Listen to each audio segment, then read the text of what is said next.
Close your eyes. Now think back to one of the happiest moments in your life. What was happening? Were you getting married? Were you getting the newest iPhone? Now open your eyes. Throughout our lives, we've been tricked into believing that money can buy our happiness. We are told every day that the things that surround us are more important than the people around us. Even as we drive down the highway, look on social media, or watch TV, we are being convinced that the things we buy will bring us true joy. Every day, this is shoved down our throats by the advertising industry. Did you know we've gone from seeing 500 ads a day in the 1970s to seeing as many as 5,000 a day now? Unfortunately, that's not all. The brainwashing starts young. Children between the ages of 2 and 11 see about 25,600 ads per year. We see ads like this and this, and we immediately go into a state of dissatisfaction with what we already have, because material goods do not satisfy a longing for something else. But every day we are being told that these ads we see will truly add something to our lives. But think about Christmas morning. You've been waiting for the presents you get for basically the whole year, but once you get them, you grow tired and move on to the next thing on your wish list. So if the marketers are telling us the truth, wouldn't the high of purchasing these things last? That just shows that the stuff we accumulate can't bring us true joy. Over the past 50 years, the average American home size has nearly tripled, and still, 1 out of every 10 Americans rents off-site storage space, which is the fastest growing segment of the commercial real estate industry over the past 4 decades. There are over 300,000 items in an average American home, and the average American woman will spend more than 8 years shopping.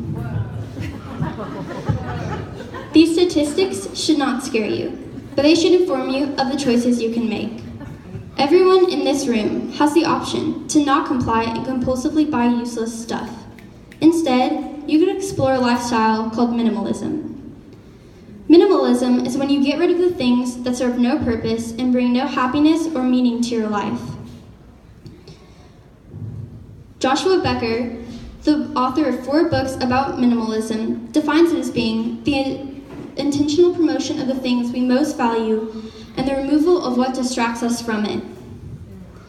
Minimalism is a growing lifestyle, thanks to 2 men named Joshua Fields Milbourne and Ryan Nicodemus, who call themselves the minimalists.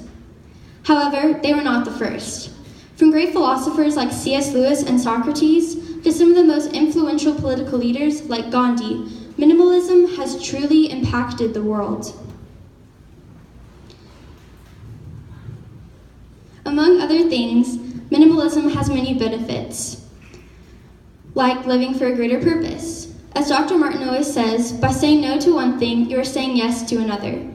In this instance, by saying no to consumerism, you are saying yes to taking control of your own life and not being manipulated by society. There are many different ways to become a minimalist. The first way is to take everything you own and put it on your floor and pick up each item and ask 2 questions. The first, is this efficient or useful? And the second, does this spark joy in me? If it answers yes to those 2 questions, then keep it. If not, then throw it away or donate it. And the next option is to follow my 4 steps. The first step is to give away clothes. If you haven't worn them that month or that year, then donate them to someone who truly needs them.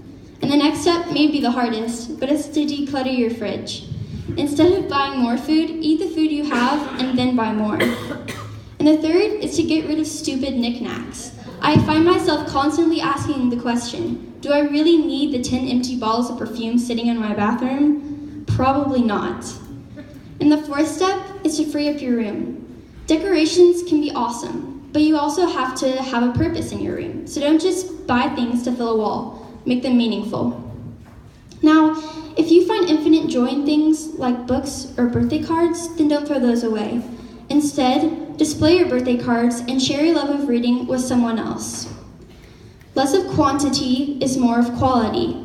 Less of distraction is more of focusing. Less of disregarding people is more of treasuring them. And less of greediness is more of generosity.